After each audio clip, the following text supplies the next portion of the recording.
Toda vez que eu vou começar a falar do Giotto para os meus alunos ou dar aula sobre os pintores do início do Renascimento, eu sempre lembro do Jurassic Park, né? O primeiro filme, obviamente. Eu era um garoto, né?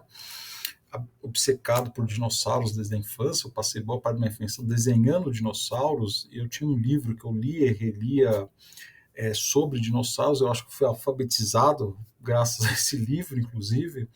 E quando veio o primeiro Jurassic Park, aquilo explodiu minha cabeça, obviamente. Finalmente eu estava testemunhando aquilo que eu só imaginava na minha cabeça.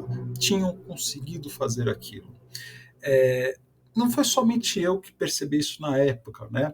A partir do Jurassic Park e outros filmes que saíram nessa época, o uso do 3D foi se popularizando e cada filme que saía, para quem for mais ou menos da minha idade, lembra que assim, meu Deus, esse vai ser um novo efeito especial, a gente nunca viu isso antes.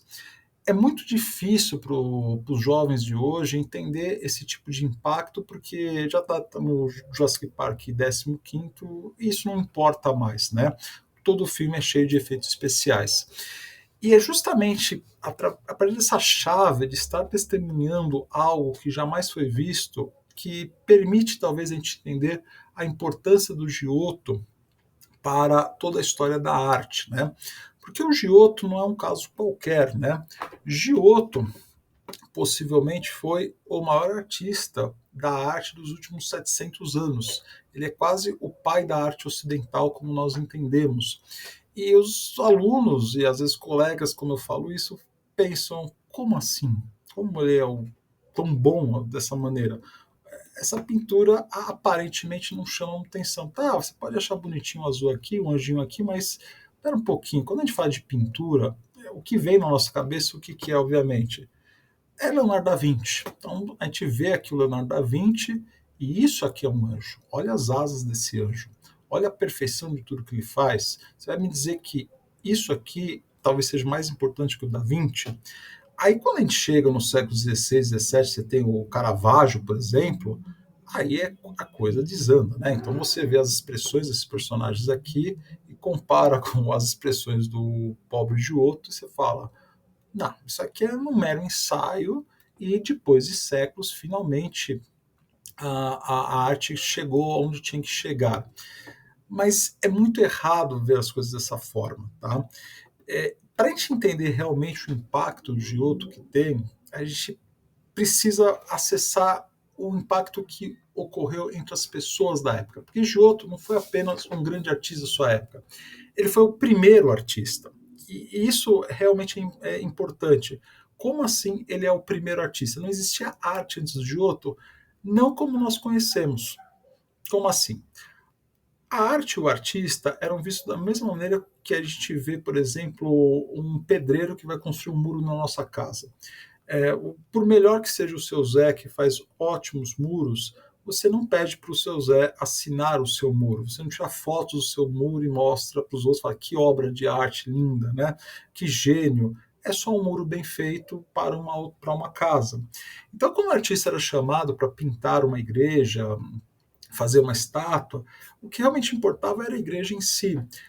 Sequer anotava o nome do artista. E se ocorresse de algum ser muito melhor do que o outro, bom, o máximo que aconselho ele era mais requisitado e falavam que isso era um dom de Deus.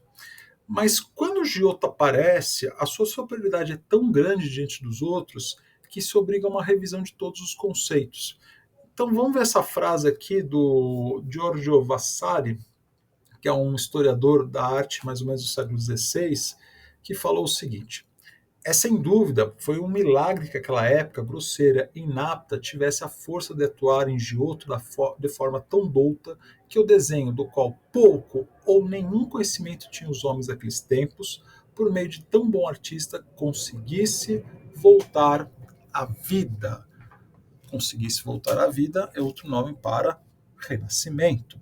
Porque o que Giotto estava fazendo, de acordo com o próprio Vasari, não tinha ocorrido algo semelhante nos últimos 1000 anos.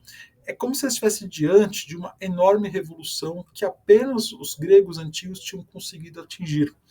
E do que nós estamos falando? Então a gente encontra na arte do Giotto todos os elementos que serão o grande objetivo dos artistas, que era conquistar o senso da realidade, né? Então a gente está vendo aqui o drapeado das roupas, anatomia, luz e sombra, volume e perspectiva. Tudo isso vai ser desenvolvido posteriormente pelos grandes artistas. Leonardo da Vinci, ele na verdade é um ponto de chegada de toda a arte que estava sendo desenvolvida. Da Vinci é um dos últimos dos grandes renascentistas. É com ele que os últimos retoques da arte estão acontecendo. Tanto é que depois do Da Vinci, na época do Caravaggio, meio que essa arte extremamente realista começa a dar sinais de esgotamento, até chegar ao colapso final, quando você tem a arte moderna, que é uma rejeição a isso, basicamente. Então, em Giotto, nós encontramos o início do que foi todo o empreendimento artístico ocidental dos últimos séculos. Mas não é só por isso que Giotto é bom, tá? No final desse vídeo eu vou dar outras explicações sobre isso, mas agora vamos analisar o afresco em si, né? Isso aqui não é uma tela, é um afresco. Esse afresco o que, que é? É quando você faz a tinta no estuque, tá certo? A massa que você passa lá, e quando ela está fresca, você ainda pinta. E ela fica uma igrejinha, na verdade, que fica em Pádua, né?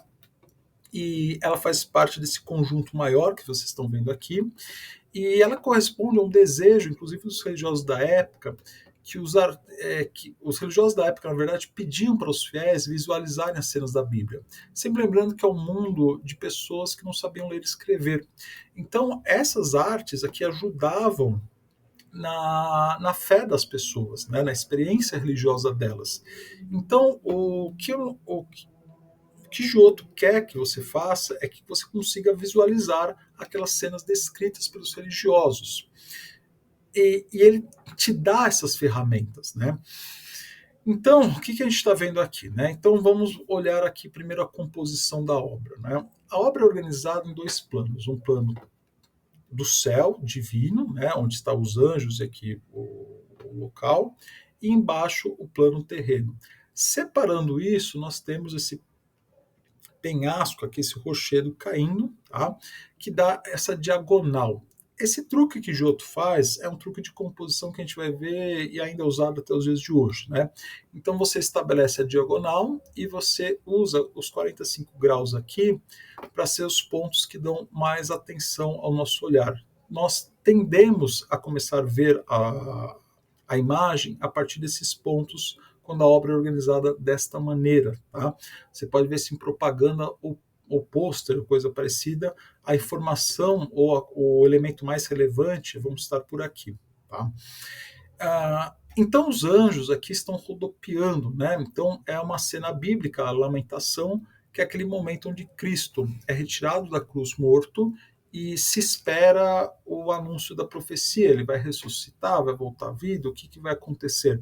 É um período de muita tensão, é um período extremamente dramático, tá?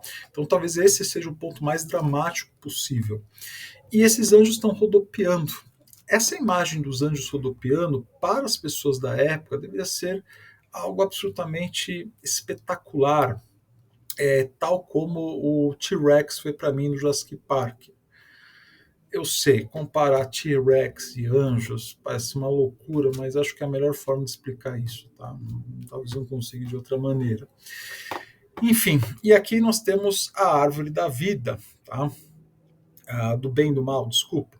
E dessa árvore é onde tudo deu errado, né? Ou seja, ali a historinha de Adão e Eva, o homem caiu.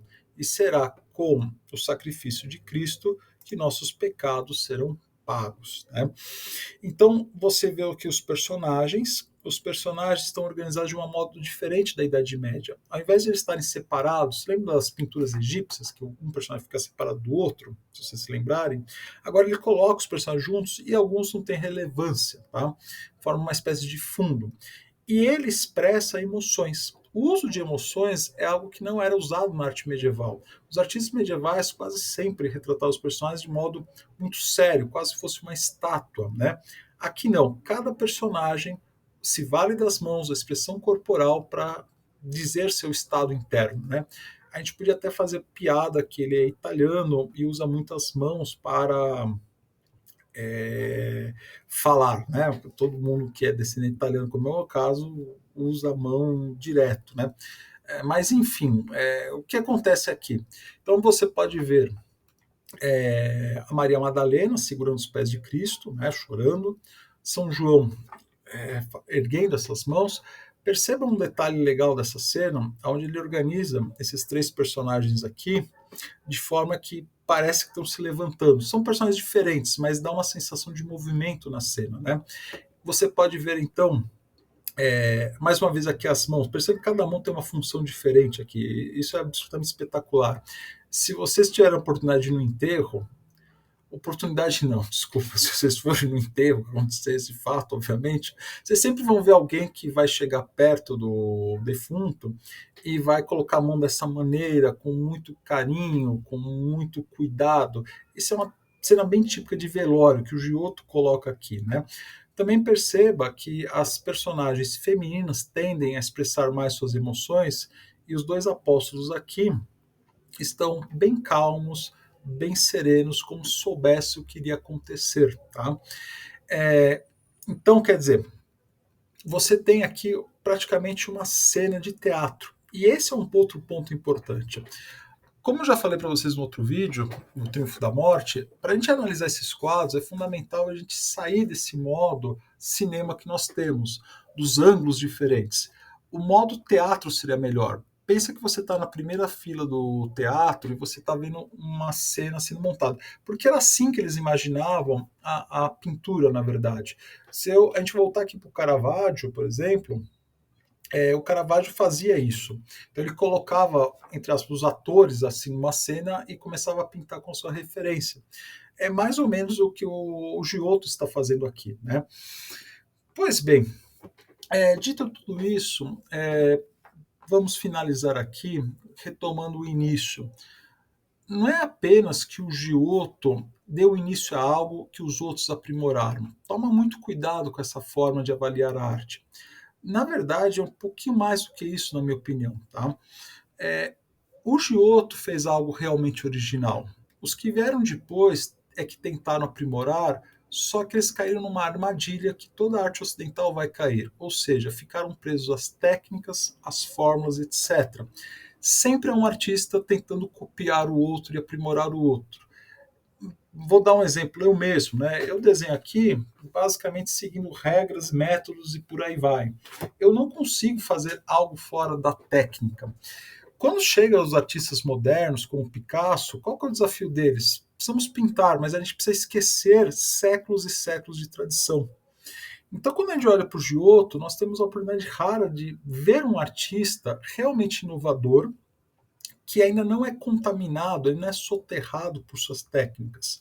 Então, o estilo dele sempre será absolutamente único. Caravaggio, por mais genial que seja o Caravaggio, existem vários artistas que vão copiar isso aqui. Tá? Devido ao uso excessivo de técnicas, copiar o Caravaggio não é exatamente uma façanha. Não estou diminuindo, pelo amor de Deus, o Caravaggio aqui.